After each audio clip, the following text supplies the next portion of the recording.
Welcome, everyone. I am so honored and privileged to be here speaking to you today about the anatomy of speed. I want to thank Sue and all of HK for giving me the opportunity to write this book and to gather some great research and to bring it to the industry. And that's what we're going to do today. I am very excited, very fired up to be bringing you some great information. You know, I've been in this industry for 30 plus years. Have a lot of experience, and my quest and my desire for knowledge is more exciting than ever. I'm more excited than ever to continue to grow and share this great information. So, you know, with over 500 full-time coaches at our network and all the great things we're doing, we're excited to share what we've done in this great book. So let's get started. Let's talk about speed. We know speed is the gold standard for athletic performance. You know, when you think about all field and court sports at those young ages, you know, specifically middle school, high school, if you're fast and explosive and you got great speed, acceleration, agility, you have a very good chance to compete and be at that, ultimately get to that varsity level and do well. When you get to college, whether it be, you know, Division III, but more so Division I and professional, everyone's relatively fast and explosive. So depending on your audience and who you train, this information we're about to share is going to help all populations. And it's written in a way where we have curated 30 years of research in the area of speed and agility and quickness, and we put it into layman's terms with a lot of great illustrations and a lot of great stories and anecdotes and opportunity for you guys to really grasp this, to not only help that younger population, but also help that more advanced, you know, varsity athlete or a Division I college athlete and professional athlete to get to that next level. And there are some really important fundamental principles we're about to go over that I'm very excited about. Let's get into it. There are many forms of speed, right? There is linear speed. When we talk about linear speed, there's acceleration, the ability to accelerate, overcome inertia. It's really important. That is, to me, that is the essence of performance in a lot of these fielding court sports. It really is the foundation to success. If you can accelerate at a high level, the chances are you can do a lot of perform a lot of athletic skills at a high level if you learn that skill. Maximum velocity, running at full speed, your maximum speed, which we're going to get into, is related to acceleration and the importance of training at maximum velocity, the importance of using maximum velocity as a vaccine for injury prevention and building injury resiliency. And then there's deceleration, which I will say not many people might even be aware of in terms of the importance of deceleration. How to decelerate. You know, would you get into your car if it didn't have any brakes? You know, would you get on the plane if the pilot didn't know how to land? Well, it's so critical to teach your athletes how to decelerate. And then there's multidirectional speed, which is really now evolving as a discipline of study. And within multidirectional speed, just like linear speed, where we have acceleration and maximum speed or maximum velocity, in multidirectional speed, we have our change of direction and we have our agility and maneuverability. And we're gonna get into those areas as well and define those areas. So we're talking about a lot of different forms of speed here, from acceleration, pure acceleration, transitional acceleration, maximum velocity, deceleration, change of direction, agility, maneuverability. These are all, if you will, physical attributes to speed and performance for field and court sports. We're going to dissect them here today. We're going to do a deeper dive to understand these speed attributes and ultimately how to train them, how to build injury resiliency, and how to improve overall athletic performance. When you talk about speed research, one of the pioneers from speed research is Peter Weyand. He did this groundbreaking study up at Harvard University back in 2000, and they placed a force plate inside a treadmill. And I heard that this treadmill with this force plate was upwards of a few $100,000 I guess, create. And they measured what he did in this study, this 2000 study up at Harvard. They measured ground reaction force, the forces put into the treadmill, into the surface of the treadmill, and they looked at the amount of force that was put in, and they identified world-class sprinters put in about 2.2 times their body weight of force compared to amateur sprinters, which is about 1.8 times their body weight and that's average force. Peak force at a specific moment in time was upwards to 4 to 5 times body weight for world-class sprinters, and for amateur sprinters, or if you will, Division One, field and court sport type athletes, was roughly around 3 to 4 times body weight, more like 3.5 times body weight. So what they identified is this thing called relative body weight, the amount of mass specific force they can generate. How much force can you generate compared to your body mass? And they showed that world-class sprinters, really fast athletes, generate a lot more force than amateur sprinters or field and court sport athletes. So that's where this big momentum came about of get strong and you will get faster. And some people talked about, hey, just get strong. This was back in the early 2000s. You don't even need to run. Just lift and get strong, get as strong as you can, and you're going to run fast. Now, that's true to a point, but there is a point of no return. Getting strong, foundational strength to get faster is the first, foundational block you have to, create with your athletes to get faster. But there is a but, and there's always a but with athletic training. There is a point of no return. There is a point where there could be a diminishing return. And we're going to explain why that's the case. We're going to explain a little bit more about the different athletes out there, the types of athletes out there, and whether it be connective tissue athletes or muscular athletes. We're going to get into that. The other thing they noticed in this study, though, was the ground reaction time on this study, or the ground time, was obviously less with world-class sprinters, and the amount of time on the ground with amateur sprinters was more time on the ground. World-class sprinters are on the ground about 8/100ths of a second, with the amateur sprinter about 12/100ths of a second. So they looked at ground force, they looked at reaction time off the ground. They also looked at swing time, the amount of time the leg was basically in the air to swing forward, known as swing time. And they noticed with world-class sprinters and amateur sprinters, crazy enough, that the swing time was the same. It was really all about what this study showed was ground reaction time and force put into the ground. So let's hold on to that for a second as we go through. So weight training is very important. Strength is very important. Relative body strength is very important. This next study, that was 2014, Peter Weyand went down to SMU, and one of his colleagues, now a colleague, he was getting his PhD, Ken Clark, who is very much involved in this book. He's a PhD biomechanist, just like Peter Weyand, PhD biomechanist with a focus in speed. This is where I've gotten my information over the last number of years, through guys like this who are in the lab, but taking this information, dissecting it, and applying it to real life training is kind of what we do at the Parisi Speed School. This study shows the actual force signature of when the foot is hitting the ground compared to world-class sprinters, to sub-elite sprinters, to athlete non-sprinters.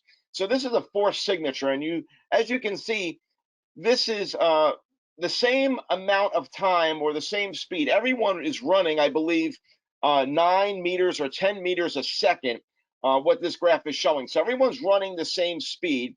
And you can also see that the ground contact time is about the same for everyone because they're all running the same speed. Now, what's interesting, though, is that force signature is different for world-class sprinters compared to athlete non-sprinters, a lot different compared to athlete non-sprinters.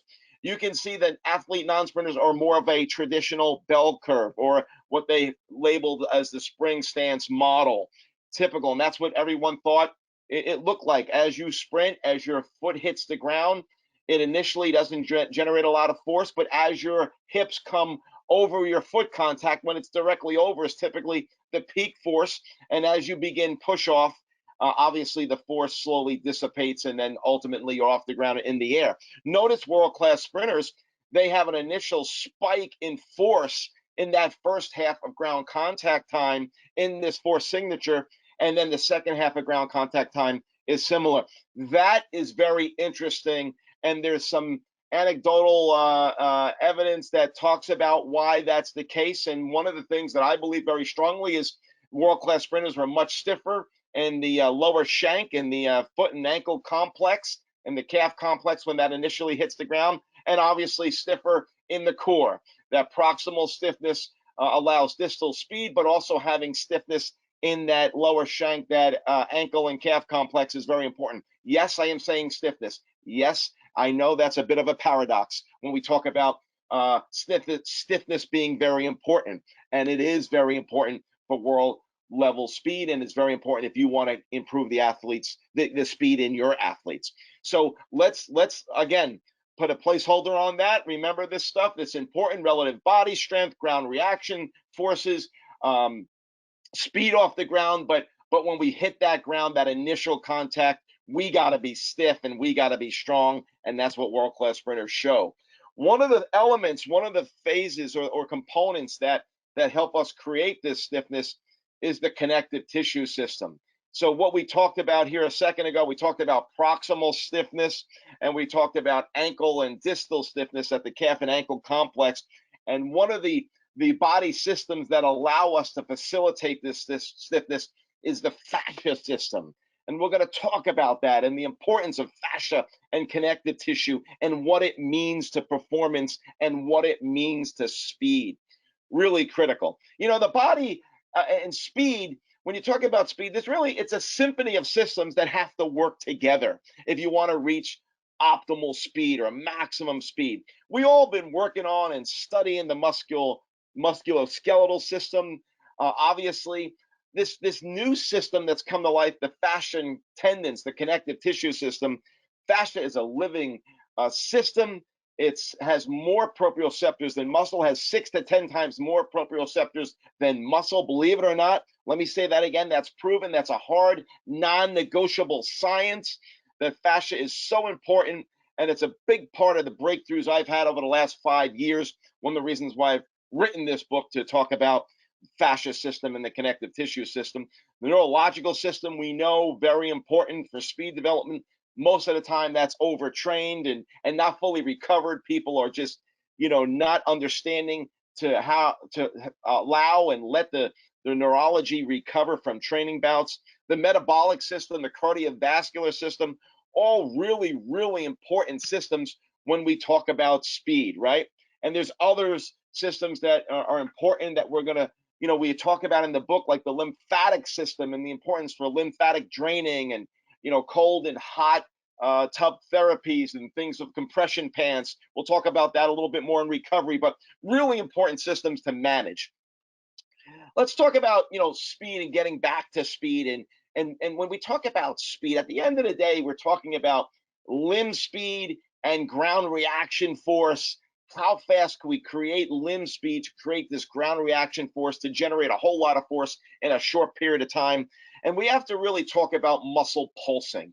It's really creating a pulse of stiffness, milliseconds of stiffness, the ability to turn on and off muscles super quickly by using the body's the co-contractions of the connective tissue and the muscular systems, and leveraging fascia to create these systems of stiffness throughout the body, the lower shank and the core.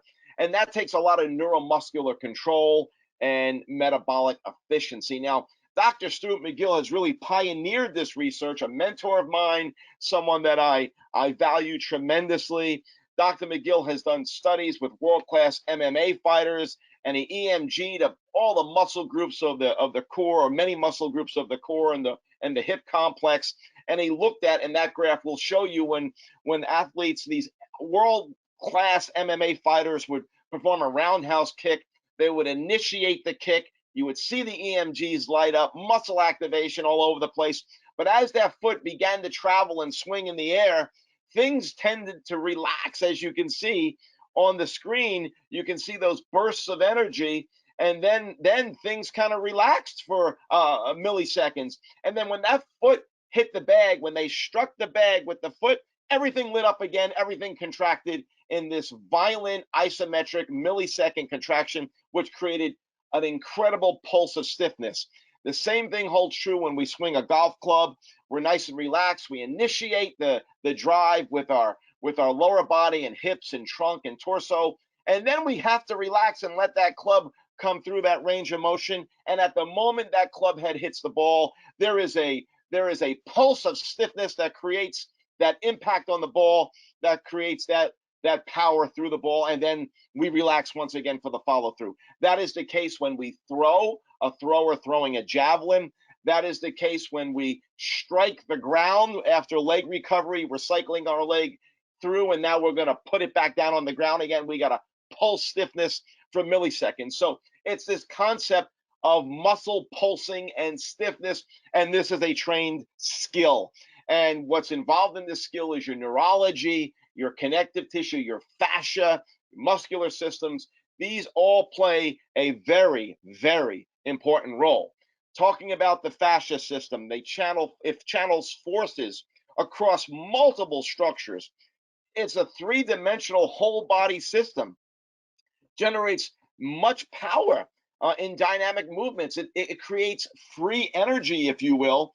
Tom Myers, another good friend, mentor, colleague, Robert Schleip, top German researcher. I've been very engaged in the fascia system. Actually, have a book on that as well. But what's important to know, I've done a deep dive into the fascia system uh, in terms of speed and injury resiliency and athleticism, and the findings I've come up with have been really, really interesting to the degree that I have been invited to be on the board of directors of the Fascia Research Society, which is very exciting. Rubbing elbows with the top fascia researchers in the world, and getting some great information from those guys. I was actually elected treasurer of the organization, so it's been so interesting. But the key is we have to understand these fascial lines in our body, our superficial back line, this connective tissue. It's cellophane wrapping basically around every muscle, every organ, every nerve, every artery. We have cellophane wrapping, and it's pretty much 90% collagen protein that creates this cellophane wrapping. That collagen protein is the same protein metrics that's in your tendons and your ligaments. It's just formed a little bit differently, but this basically the same proteins create this collagen. And we have these different lines that run, throughout our body. It's like the superficial back line, the superficial front line, the lateral line, the deep front line. These are known lines that are proven. There are more lines out there, some not as proven as others, but we know this for sure. We know these play a very important role in athleticism, injury resiliency, and speed. And it's very important to mention the power of the connective tissue system. When we talk about being strong, right, we have to talk about how strong is strong enough. We started the presentation on talking about the importance of strength, and Peter Wayan made that that point well known, and that fact. But how strong is strong enough, right? We know we need to create large amounts of force into the ground when we run relative to our body weight. We know we need to be fast off the ground. We know we need to be really stiff and create a lot of force in the front half of that ground contact. But what's that holy grail? What is that number? Well, for me, when I do things like this, I say, okay, who would be the best guy to call up and talk about, strength, how strong is strong enough? So I called up Dr. William Kramer. I would say the grandfather of strength and conditioning and the NSCA. Bill Kramer and I go back a long way. I've been a member of the NSCA since 1989. I've been a certified strength and conditioning specialist since 1991, and I can't believe 30 years. And that organization has done great things. Mr. Dr. Kramer has done great, great research in that organization. And he told me 2 times body weight is what his research and what he says. Once you can squat 2 times body weight, you are good to go. Now, I put up to 2.5 in there because I feel with some of the lighter athletes, you could probably go a little north of 2 times body weight and it not be a problem. But I feel once you get to 2 times, that's when you really got to start to look at your athletes and start to evaluate, okay, do I need to get any stronger than this? And the odds are you probably don't. Based on my research and based on what I've seen. Now, based on the athlete's body weight and their genetic makeup, are they more of a muscular driven athlete? Kind of like say a Barkley for the New York Giants, he's more of a muscular type guy, or are they more of a connective tissue athlete, right? Or someone like uh, Kevin Durant would be a connective tissue athlete. LeBron James would be more of a muscular athlete. Based on that genetic makeup, what are their metabolic drivers, right? What are their homeostatic, I should say, homeostatic drivers? Is it connective tissue? Is it muscular tissue? In other words, you look at an athlete, you can almost see where they have a very long tendon in their calf, and the calf muscle looks very small, or it doesn't even look like they have a calf.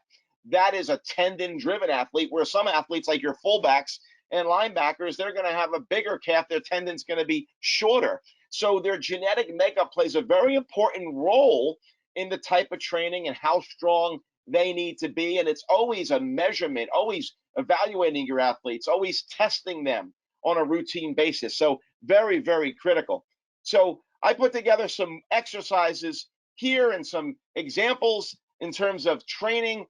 So getting strong is one thing, but building dynamic stability is another thing. So the cover of the book is actually my son Dan. I'm proud to say he's been my ultimate lab rat his entire life, and I will tell you, the Parisi gene isn't great. I was an offensive lineman in high school. Yeah, that's why I started a speed school, and we are not gifted with speed.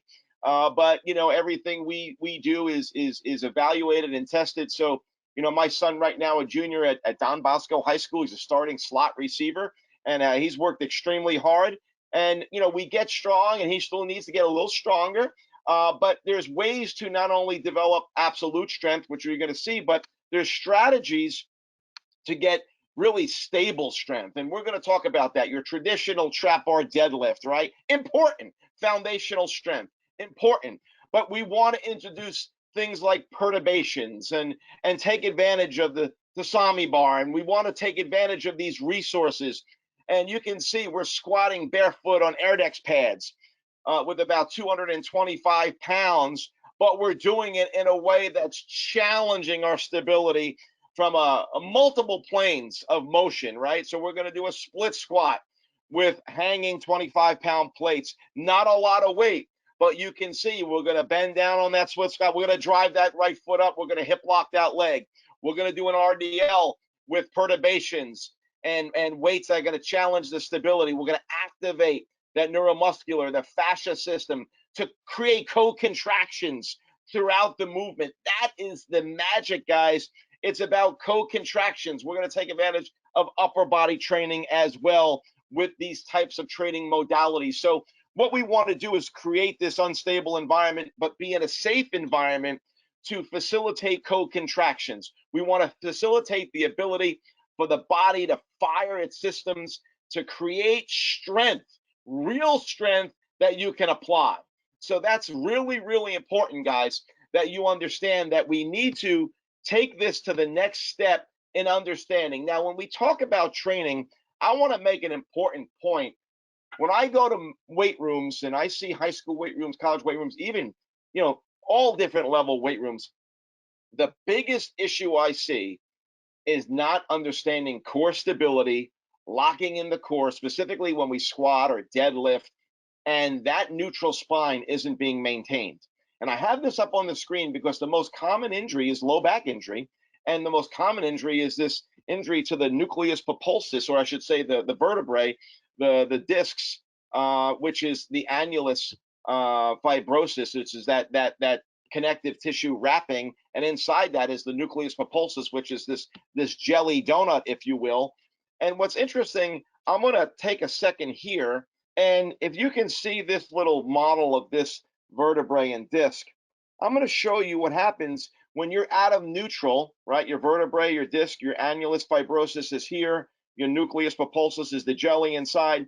When you train or sit and live in a flexed lower spine, or lumbar spine is in flexion, especially under load, according to Dr. McGill, you're going to slowly delaminate this annulus fibrosis. It's going to weaken. And over time, we don't want to spend money in our back account doing things incorrectly. Over time, you're going to delaminate this and you're going to get this bulge in this disc right here. You can see my finger right there. When I flex the spine, see where my finger is right here? When I flex the spine, you can see that bulge? That's what happens when we lift incorrectly and we're out of neutral spine and we do things over and over again. And all of a sudden we're on the football field, the basketball court, you tweaked your back. No, you delaminated the disc lifting and sitting incorrectly for 6 months or a year or whatnot. And then eventually it delaminated and now you got a disc bulge. So I think the image speaks one image speaks 1,000 words right there. Look at that, guys. Show this to your athletes if they're not going to, pay attention to spine hygiene. Really, really important. Spine hygiene, neutral spine, lock it in, understand neutral. Never lift out of neutral. Never increase weight. Once you come out of neutral, bony anatomy plays an important role on how much depth you should get in the squat. All these things I can't get into it on this webinar. It's way too deep, but so important to understand squat depth, technique, neutral spine, spine hygiene. Critical, critical, critical. If you're going to take anything away, guys, got to take that away. That is really, really important. So that's important for you guys to understand. It's an overlooked aspect, guys. When I see high level athletes injuring their back and they got to get surgery, and most of the time these injuries occur in the weight room. When you're just doing even if you're out of neutral a little bit with under heavy load, you're delaminating that annulus fibrosis. And this is research based. Everything I'm sharing, this book is evidence based research, non-negotiable research, evidence based, non-negotiable. So critical information that I want to share, and that's important. So you got to understand, optimal technique, and you got to start off with something like the shortstop squat. Again, Dr. Stuart McGill, just taking from him and what he's done in his incredible over close to 300 research papers, peer reviewed, understanding and training neutral spine, getting your athletes just to understand not only spine hygiene, but movement hygiene. Get them just to walk correctly. I get my athletes starting off our sessions by walking up and down the field, walking up and down the track, walk with great posture, understand posture hygiene, understand how to flex and hinge at the hips without sacrificing the lumbar spine and flexing the lumbar spine. I cannot stress that enough, and I hit that pretty much. So we're talking about dynamic core stability. So we want to create stability, but we need dynamic stability. What are some ways we do that? What are some exercises? We're going to do some perturbation, isometric holds in low back raises with an aqua bag. So these are things that are going to stimulate that connective tissue, stimulate the co-contraction, but in a way we want to stimulate the fascia, the connective tissue system, specifically the perimysium within the muscular structure. And research shows over 80% of the time, it's the white collagenous tissue that is injured when we have soft tissue injuries. This is new cutting edge science coming out of Germany with Dr. Schleip and his team and others around the world, that this connective tissue fascia system has been a major oversight in anatomy dissection for 500 years and in performance and the sports medicine field.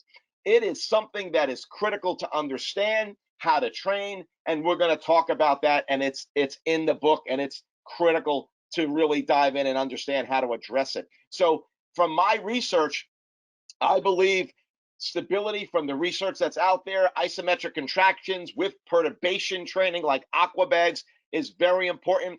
We know proximal stiffness, we can create dynamic stability. We can create in our proximal areas, we're going to create greater distal speeds, right? So you can't shoot a cannon out of a rowboat too effectively, right? Well, we don't want to be mushy and leak energy when we sprint. We got to take that cannon, we got to lock it down into a block of cement, and then we shoot that cannon, then it's powerful. That's what we want our core to be. We got to create that proximal stiffness so we can have great foot speed, great hand speed, whatever the sport may be. But also we have to create great lower shank stiffness when that foot hits the ground, like I said before. So we talk about dynamic stability, right? Core dynamic stability. I talk about this in the book. Here are some movements. This is the Ohm Run machine. This is a walking, basically plank, if you will. This is a rotation, single arm. This is obliques, internal, external, right? This is a dynamic stability exercise with an aqua bag, keeping that core stiff, shifting the limbs. This is a shoulder harness aqua bag by Ultimate Instability. We're doing dynamic movements. Guys, do you see how this would relate and can relate to sprinting and running and movement? It is critical to understand the traditional ab training. Yes, we need ab rollout. That's in the book. We need that as a foundation. And a lot of the movements in my book are foundational movements. But now we need to expand upon the foundational movements with things like aqua bags, with things like dynamic stability or isometric movements that are going to create this stability, isokinetic movements like we use on the Ohm. These are things that are going to help take your athletes to the next level. So when we talk about upper body strength, right, we're talking about a minimum of 12 to 15 pull-ups. I don't think you need much more than 20 pull-ups. With all the athletes that have come to the Parisi Speed School over the last 30 plus years, we've had a million of them, believe it or not. We've got 100 facilities around the world in 32 states. We're in China, Saudi Arabia. We have lots of data we gather from our coaches, our 450 full-time coaches. And I can almost go into any Parisi Speed School and tell you who's the fastest guy and who's the slowest guy by how many pull-ups they can do. So, relative body strength. Again, it comes down to relative body strength, not only the upper, not only the lower, but the upper as well. And, we'll talk about that superficial back line and that thoracolumbar fascia that plays a huge role in the lat glute connection. So important there. We always want to warm up the upper body correctly, right? When we warm up, we're always doing, proper warm up. I would say in the Parisi Speed School, the saying goes, our warm up is your workout. I mean, our warm up is extensive. We make sure we warm up every tissue, every system. We're doing things even for an upper body session. Again, for some of you, I know this is probably old hat. This is something you're saying to yourself, of course.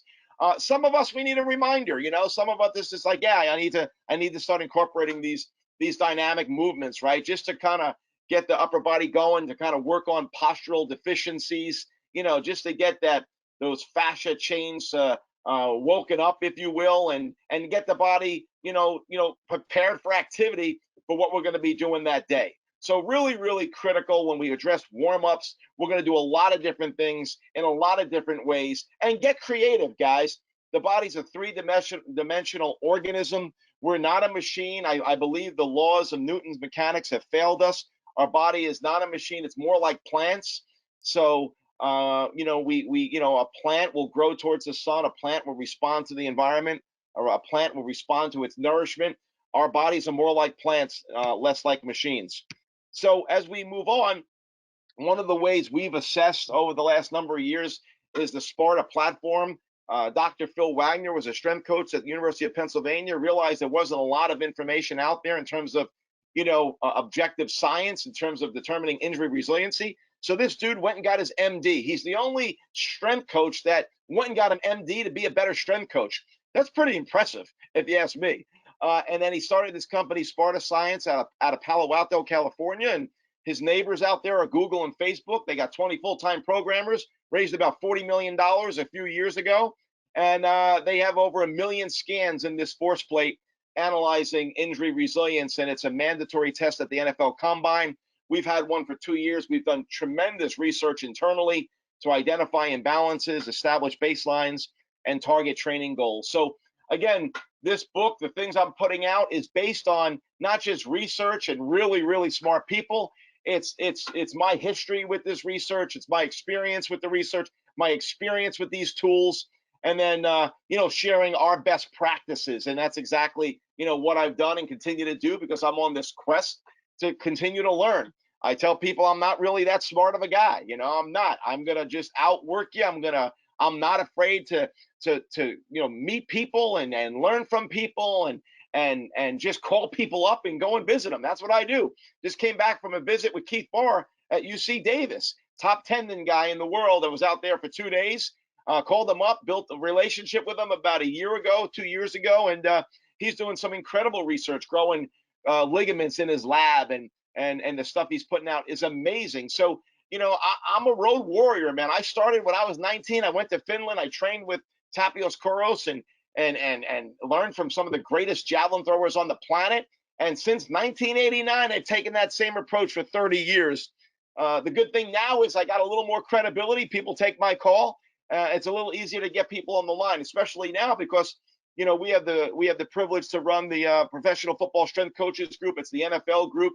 We're partnered with Gatorade and the NSCA, and we put together education for the NFL strength coaches. So I have the good fortunes to be able to reach out to the top people in the world and ask them if they want to present to the NFL strength coaches at the NFL Combine. So that's been great, and that's where I'm getting this information from. So it's from a slew of people from around the world that I've had the privilege to work with and share best practices with. So the Sparta platform, really basically what it does and why I feel it's valuable, it measures 3 phases of the vertical jump. We know the vertical jump is the holy grail of athleticism, in my opinion. Someone who can vertical jump pretty high is going to demonstrate a pretty accurate level of power. So they measure load, the eccentric phase. They measure explode, which is that transition phase from eccentric to concentric. There's a phase there. There's the impulse phase of that force generation, and that's more neurological and core strength. That explode phase, right? That transition phase. Where load, that eccentric phase, is more eccentric strength or anterior chain strength, if you will. If you're deficient in that, we know anterior chain wise, you're weak typically. If you're weak in the explode phase, that transition phase, typically it's you're weak in the core, you're leaking energy. And then that drive phase is your triple extension, really extending at the ankle, knee, and hip complex. And typically that's where a lot of athletes show a deficiency. Their glutes aren't activating as strong and as effective as they are, and that leads into hamstring injuries. So this really assesses, and the key to this is this 3-dimensional platform. It measures these 3 elements of the jump, but the key is the comparison to those 3 elements, right? Are they out of alignment by more than 10%? If they are, you have an injury risk. So there's a lot of science behind this. Don't want to get into it too deep, but I want to stay on time here. So that's a fairly expensive way to go about measuring. We have the ability to do that. But other ways, obviously, overhead squat, movement screens, finding the sticking points, looking for valgus in these motions, videotape these motions from the front, from the side, from the back. You can see a lot of deficiencies. If you understand anatomy, you can figure a lot of things out with some simple assessments. Identify those trigger points. That's a key element to why we have movement inefficiencies, and they gotta do that in our pre warm up, which we're going to get into right now. Let's get into the training systems. Pre warm up, active dynamic warm up, specific active dynamic warm up for linear speed, multi-directional, and strength days. Really critical. I went over a little warm up for the strength days. Foam rolling, a lot of controversy about this now. What does it really help? What does it do? Well, it definitely creates fluid flow. I feel it's important for lymphatic flow, for foam rolling, fluid dynamics, self-myofascial release, finding those trigger points, working them out, really important. I think the hidden gem is the plantar fascia, having trigger points in the plantar fascia, finding you'll get a lacrosse ball, a golf ball, get on that thing, find that pressure point, hold it for 5-10 seconds, let it dissipate. Wonders in athleticism and injury resiliency. Very, very important. Very important. The McGill Big Three, Stu McGill talks about creating this invisible weight belt. Really important. Understanding the McGill crunch, if you will, the side plank, and the bird dog. These are all important parts of the pre-warm up before the athlete even gets started. They get there early for 10 minutes, 15 minutes, go through this, activate, first release, activate, be ready to go. Really important. Small motor recruitment, practicing forced inhalation, exhalation, practicing these things, getting the diaphragm to relax. So we talk about the diaphragm being hyperactive and then inhibiting the glutes. If we're doing way too much cardio, or these kids are out there and the coaches are running them to death, they could be real challenges in the diaphragm being hyperactive, which is going to inhibit the glutes. This is all in the book. Big believers in vibration as a pre warm up, and as we go through this kind of pre warm up routine, it's so critical. Cat camels, loosening up the spine, right? Doing things to really get blood flow and get the connective tissues to open up a little bit, right? So we're going to wag the tail there, the dog wagging the tail, the cat camel. Then we're going to go into a reverse C, and we're going to do movement. This is all part of the pre-warm up. This has got to be ritual. This has got to be like what you do. You know, the clamshells have been shown to have the greatest glute med activation, medius rather, glute medius activation, critical, important. Clamshells and resisted clamshells, single leg squats with the Viper on the vibration. If you have it, great way. All part of the pre warm up, guys. So important for injury resiliency. So critical, right? So as we move on, we're going to go into more of an active dynamic warm up. We want to stimulate the nervous system. We want to raise the heart rate. We want to create and activate, I should say, the metabolic system. So now we're going to start to move in a little bit more of a dynamic fashion. These are wide outs. We're bent in a squat position. This is a dynamic glute med activation. We're going to do a little groin stretch here in the sumo position, and then we're going to do some gate swings and pop down into the sumo position with our gate swings. So we're doing a dynamic warm up with limited flexibility activity during this time frame. We're going to go into a mountain climber with about a 2-second pause. Get a little bit of a static stretch, just a little bit, but no more than a few seconds. A mountain climber, open up that groin. You know, obviously this is after the pre-warm-up. Now we're into the dynamic warm-up. Now we're going to go into some movement-related skills. We're going to do a high knee carioca. Notice how he's keeping the core really locked, right? And we're not really coming across our body with this. We're locking in our core. We're firing the leg up and down. You know, it's coming right to about midline, right? We're going to do a couple feet exchanges here. You know, again, stimming up the nervous system, firing, look at the arm action, look at the holds. We're working stability, all those great elements for a great active dynamic warm-up. And remember, the warm-up, the active dynamic warm-up, that next phase needs to be specific, whether it be a linear day or a multi-directional day or a strength day. So I showed you some upper body strength warm-up movements. In that little video, we showed you some linear movements. We showed you some multi-directional movements with the high knee carioca. So you want to do these movements in your warm-up. The warm-up is constructed based on the movement objective that day. Really important. So, guys, I'm going to speed it up now. I got 15 minutes. I want to respect your time. Hopefully you are giving me a thumbs up. It's my goal to get a 10 out of this thing. And if I'm not a 10, tell me how to get a 10. Leave comments. Leave questions. We're here to serve you. We're here to help you and empower coaches. Let's get into it. Acceleration, baby. Optimal form, 45-degree angle, strong core. Look at that body position. Look at that thigh drive. Look at that knee. You know, look at that forward. That shin is at that forward angle, right? The arm action is going to change the degrees from 60 to 120. It's going to open up and close. Look at the left arm compared to the right arm, right? The hips are forward. Acceleration is the essence of performance. That is the foundation of athletic success. We need to own acceleration. We need to understand we got to put force in the opposite direction we're going. We got to get our center of mass out in front of us and get our foot down underneath and then behind our center of mass as we push forward and overcome inertia.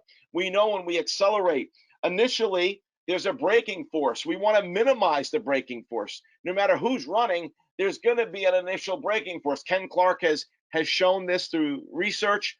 Top biomechanist, again, he wrote the foreword to the book, PhD in speed, if you will, and he actually happened to be a Parisi Speed School student back in 1998. That's how old I am, which is kind of scary, right? Now I'm learning from my former students who has his PhD. He's 40 years old now, or close to 40, and another great colleague of mine in my network, which I value so much, guys. A little piece of advice. Your net worth is directly related to your network. Your ability to grow as an individual and become a world-class performance coach is only as good as your network. I think that's really important. So anyway, braking forces, that happens. We want to overcome those braking forces. When we accelerate, we tend to spend we spend more time on the ground, less time in the air in those first few strides.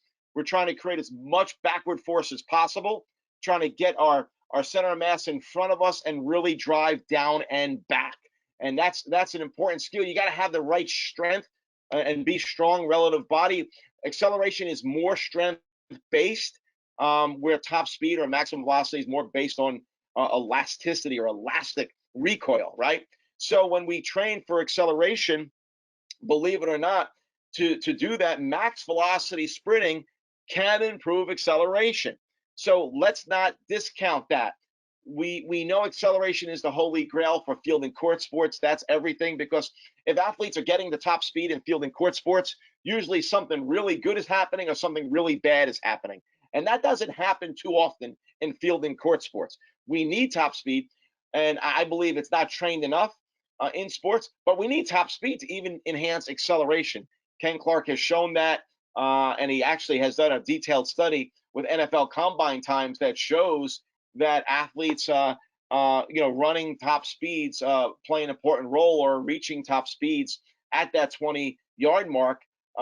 These combine athletes are reaching upwards of 80 to 90% of their top speed by 20 yards at the NFL combine. So training those distances, training 30, 40 yards are very, very important, and it plays a role into acceleration. So again, this is the study that Ken Clark did, and it talks about how fast athletes are getting to top speed, and they're getting to top speed, right or close to top speed, right at about 20 meters or so, 20 to 20, 18 to 20 meters, 20 yards or so. So hitting that element is really, really important, and training that top speed, that last 20, is important as well. So we don't want to discount maximum velocity training to help acceleration, right? So when we talk about acceleration, we talk about anchor drills. So we have our pre-warm-up, our warm-up, our specific warm-up to our speed training that day, whether it be linear speed or multidirectional speed. Then we go into our anchor drill. So a wall drive drill is an example of an anchor drill. We're going to go over the basic fundamentals, the movement. Obviously, the muscles play a key role, but we really want to get the body to kind of understand these positions, like to do them, to own them, to really feel them, and to create that kinesthetic awareness to these positions. So this is another key exercise. We talk about resisted acceleration walks, right? This is the Ohm run. It's an isokinetic device. We can put it at 1 mile an hour, and it has to maintain that speed. A lot of force generation. Then we increase speeds. We'll go to 2 to 3 miles an hour, right? Would be the next set, right? We're going a little faster, and we're changing, and we're adapting. We're finding that. Look at that position. That's at about 5 miles an hour, 736 pounds of peak force, with 627 pounds of average force through that run.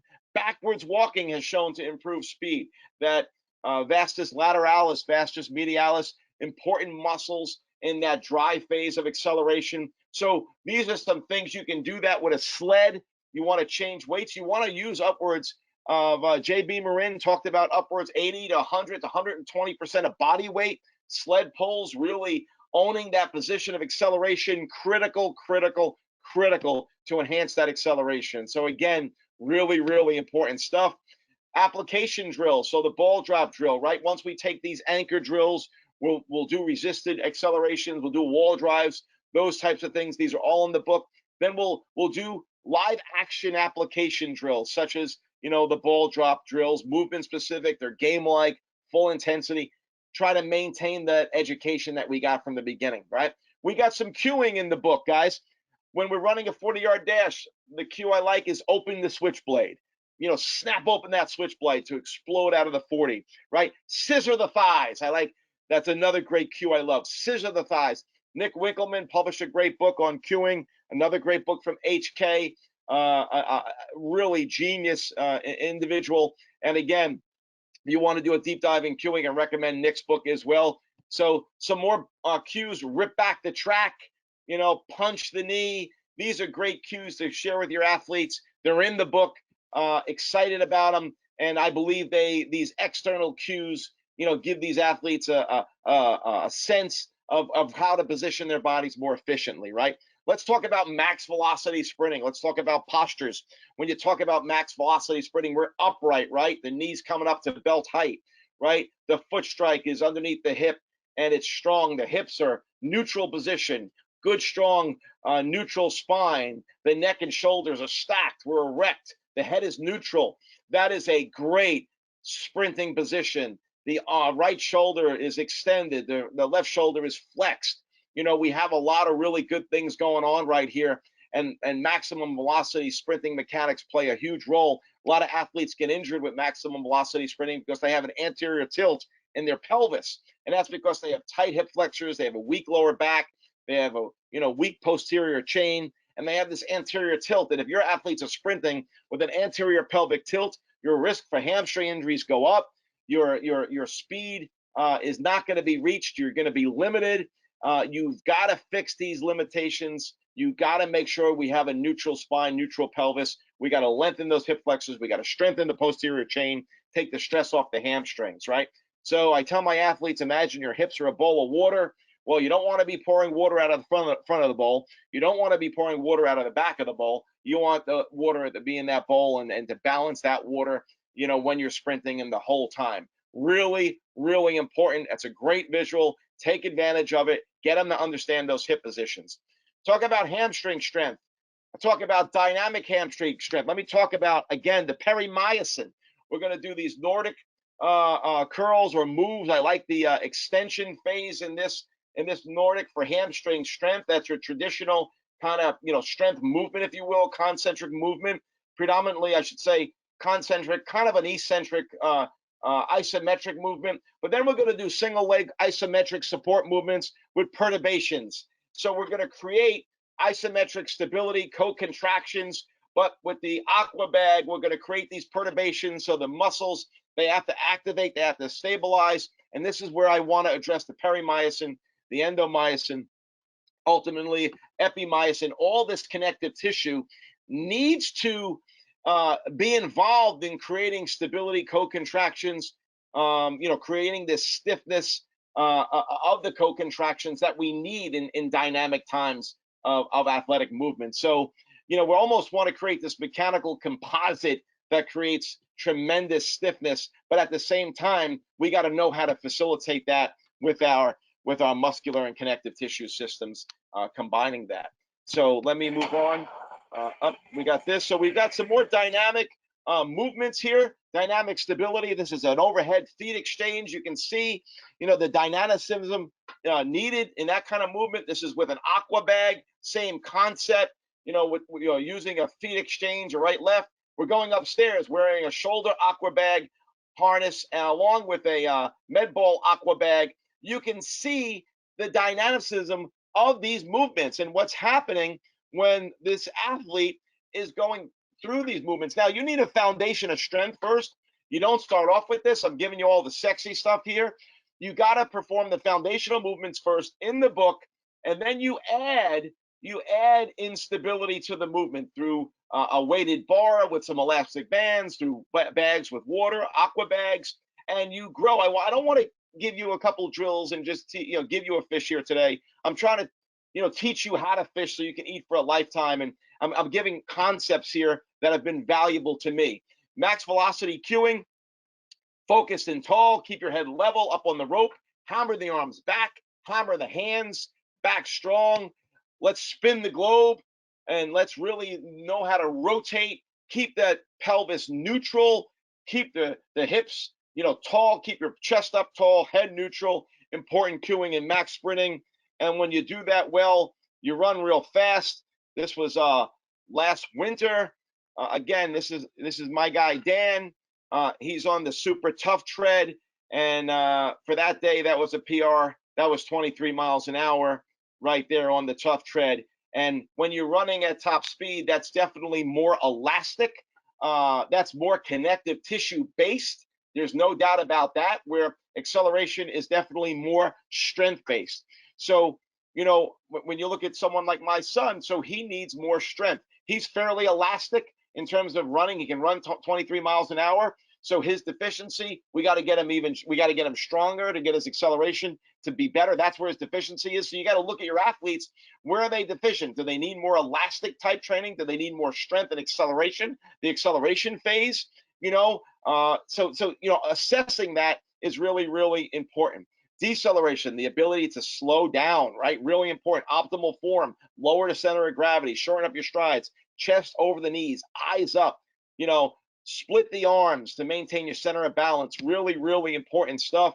Eccentric strength plays a huge role in deceleration training. That's why it's important to do your traditional sagittal plane lifts, right? We're going to do reactive strength type things. We're going to preload the system with depth jumps, but we're going to do them at a height that's safe. We're going to make sure we're trained and prepared to do these exercises. We got to have a strength base first and foremost before we do these movements. Before we even do a depth jump, we'll do snap downs. Again, the progression is all in the book to understand that.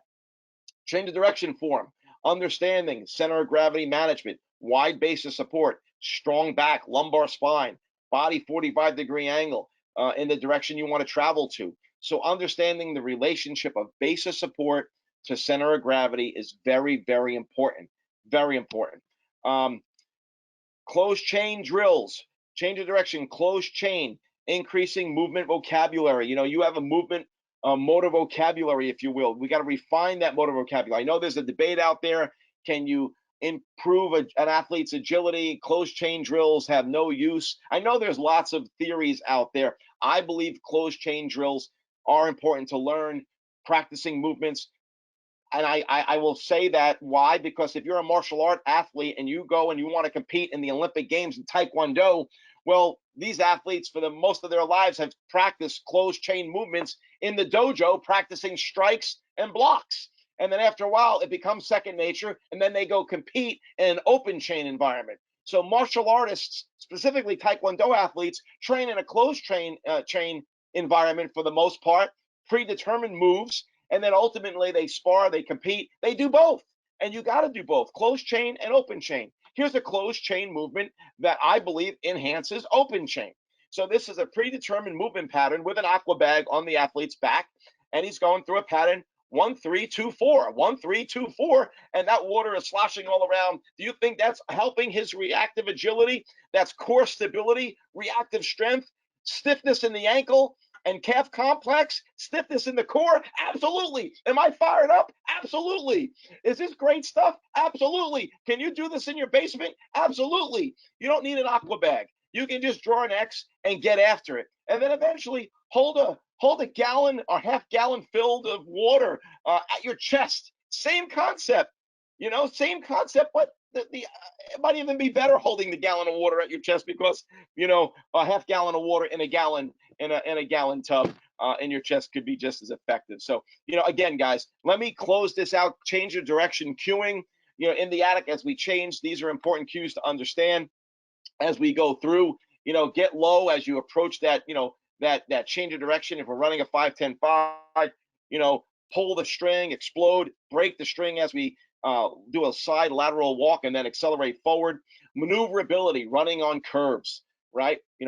Making a double into a triple, understanding body angles, practicing running on curvilinear running around huge tires, setting a circle up of cones, playing chase games around cones and figure eights, just practicing different movements, running on unstable surfaces, all these different things, running on gravel, running on natural grass where there's imperfect grounds. I think injuries occur. I believe injuries occur because we're running too much on tracks, too much perfect surfaces without perturbations. And now all of a sudden you get into a game, you get into a competition, you get bumped running a pattern. All of a sudden that wide receiver has a hamstring pull because his body never experienced a perturbation or getting hit or getting hit off balance running at full speed. Well, we gotta do things to create that, right? So reactionary agility, the Blaze Pod, an unbelievable tool, guys. Here, I think it's amazing tool that I want you to just take a look at. Reactionary agility. Now, to me, when you talk about agility, which is cognitive based, it's open chain where you don't know where you're going. To me, this is training the cognitive skills. You're hitting the lights, you're finding the lights with your eyes, you're hitting them. This is a phone app that goes right on your phone. It's unbelievable. unbelievable technique to, or I should say drill, to create cognitive agility and skill to enhance your ability. Now, again, the movement, but having that foundation of movement first is critical. I am 2 minutes over. Guys, cues for agility, headlights on your hips. Keep your opponent in your headlights, baby. Keep them in your headlights. Uh, Practical training with aqua bags, important, right? Practical. So just doing all different types of. My son's a wide receiver, so he's working on reactionary drills, catching a ball, hitting a strike bag on the way. So get creative with all your stuff, and do different things to help your athlete, simulate competition. That's what you want to do. You want to simulate competition, no matter what the sport may be. Really, really, really critical. All right, cool stuff. I got, I think, 2 more slides left. Quick talk about recovery here, and then we will wrap it up. And hopefully, this webinar has met expectations. Recovery, in-bout sessions. We got to understand the energy systems we're playing with: ATP, PC, lactic acid, aerobic systems. Know what you're training. Know what the goal is. Too many coaches out there, I believe, high school level, even college level, sometimes they're not increasing speed. They think they are, but they're gassing these kids. They're running them to death. They're not recovering in between bouts. In between bout recovery is critical. There's a whole chapter on this, on how important it is. We got to look at this a lot more closely. Compression garments, I think it's really, really important. These sleeves, these jerseys, socks, all these garments, they're very common in the last few years, becoming big. This gradiated compression, these garments, it's graduated compression. It really helps counter the forces of gravity, and improves fluid flow, improving lymph flow, interstitial fluid, which all enhances performance and enhances recovery, reduces fatigue. So I'm a big believer in compression garments. I think they're important. Compression pants, Normatec pants, all really critical to helping your athlete recover from sessions. So yes, indeed, get some of these tools. Get your athletes to get them. I think they play a big role. Vibration, right? A lot of stuff out on vibration now. These guns are selling like crazy. Increases, again, fluid flow. You can target structures. Helps warm the tissue up. It gives release. Now there's different research that's coming out, but it's really important that understanding these tools, they're going to stimulate the tissue that are rich in nerve endings. They're going to make you feel good, but understand it's not an end all be all. Like it's one tool. It's going to help stimulate the tissue, get some blood flow, wake up that tissue, get the fascia to kind of, relax a little bit. If it's stuck, it can help facilitate that. But just not one, there's not an end all be all. It's just one tool in your toolbox. Okay, so important. Lastly, guys, I'm going to end on this: sleep. Guaranteed the most important thing you can get your athletes to do. Can't stress it enough. Most important, got to own it. Got to own sleep. Got to tell your athletes, if you don't sleep right, they're not serious. They don't sleep right. They're not getting 9-10 hours of sleep. Just ain't happening. Just not going to get better. It's not going to happen, and their injury risk is going to go up. I don't. So much information on sleep. The most important thing your athletes can be doing is getting 9 to 10 hours of sleep. It's that simple. You got to be hardcore with them. You got to tell them if they're not doing that, figure out their schedule. I know they got homework. I know they got a tough time. Figure it out. Get your sleep. If you don't, you're not serious. Guys, I am 5 minutes over. Hopefully, this met expectations. I am excited about the book. Please, if you get the book, please share reviews on Amazon. If we can be a resource to you in any way, Parisi Speed School, please let us know. We've got lots of education out there, lots of resources. Just if you want to take a course with us, if you want to come to Fairlawn, New Jersey, check out our flagship. It's always an open door for all coaches in all areas. We want to share information. I'm 55 years old, guys. I've been doing this for 30 years. I'm about one thing. I'm about helping coaches become great coaches. I don't care who you are, where you're from. I've been researching this stuff for 30 years. I'm sure I can learn from all of you. Tell me, come and share best practices. Let's have a cup of coffee together. Let's get after it. Let's have some fun. Let's change the world. Let's make athletes feel better about themselves, because what we do, guys, is improve self-confidence in kids and in athletes. That is our ultimate goal, making people feel better about themselves. And we do that through enhancing athletic performance. So, guys, I am basically wrapped. I apologize for being 7 minutes over. Hopefully, it was worth it. Your time is your most precious commodity. I value it tremendously, and I appreciate it here today. And thank you very much. Hey, thanks everybody. Wow, that was a lot of great information, Bill. So I hope everybody enjoyed it as much as I did. I think I see a couple hundred people still here.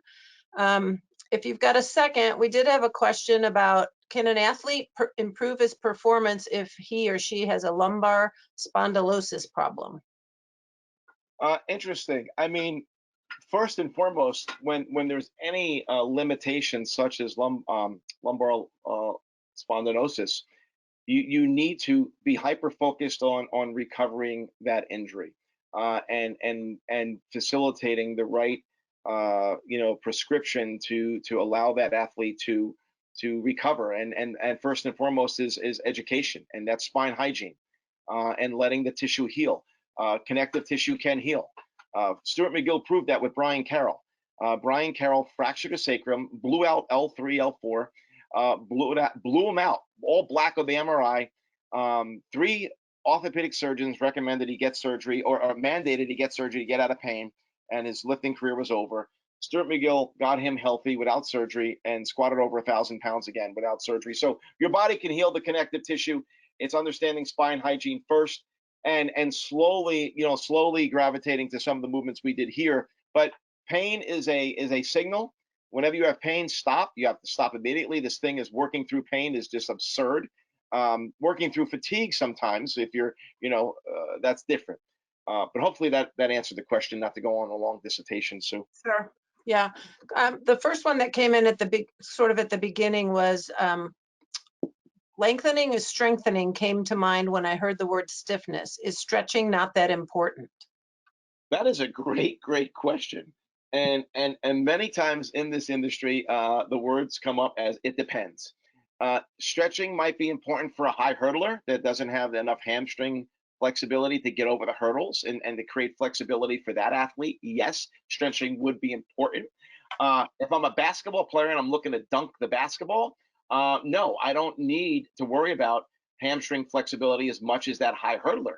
So it depends on the athlete's physical attributes, the athlete's genetic makeup, the athlete's sport, and the athlete's required skills within that sport will determine if they need more flexibility in certain ranges of motion. So it depends on the individual athlete, the sport, and what are those athletes' drivers.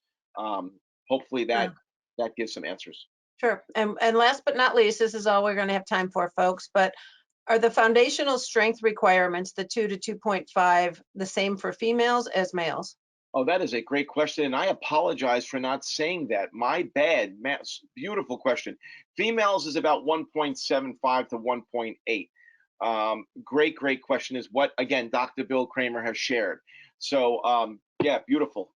And believe me, females are very important. We train just as many females in our program as males. So a big fan of female athletics. Absolutely. Great question. Thank you so much for that question. You know what? Whoever said that question, Sue, Yep. I want to give them a book on me. Okay. There are actually 2 that did that, so you're going to have to give away 2. And I'm going to give away 1, as I announced at the beginning. The winner of the copy that Human Kinetics is giving away is Tony Canellis, and I'll email you later, Tony, to get details. And then we got 2 books we're giving away to those 2 questions, because it was my bad for forgetting to mention that. Yep, I'll give you the contact information. That's great. Thank you. And thanks for such a great presentation. I want to thank everyone for being here today. And if you could take a few minutes to tell us what a rock star Bill was in his webinar in the exit survey when you log off, that'd be great. And if you've got topics that you'd like to see covered in future webinars, we'd love to know about it. Bill, thank you so much for your time and your expertise. We appreciate it. Thank you, Sue. And if anybody out there, anything we missed or you want to see more of, please let us know. Always trying to get better, always trying to get better. So Again, thank you guys for taking time. Sue, thank you. The HK Human Kinetics, incredible publishing company. Honored to be with you guys. Thank you. Thank you. Bye, everybody.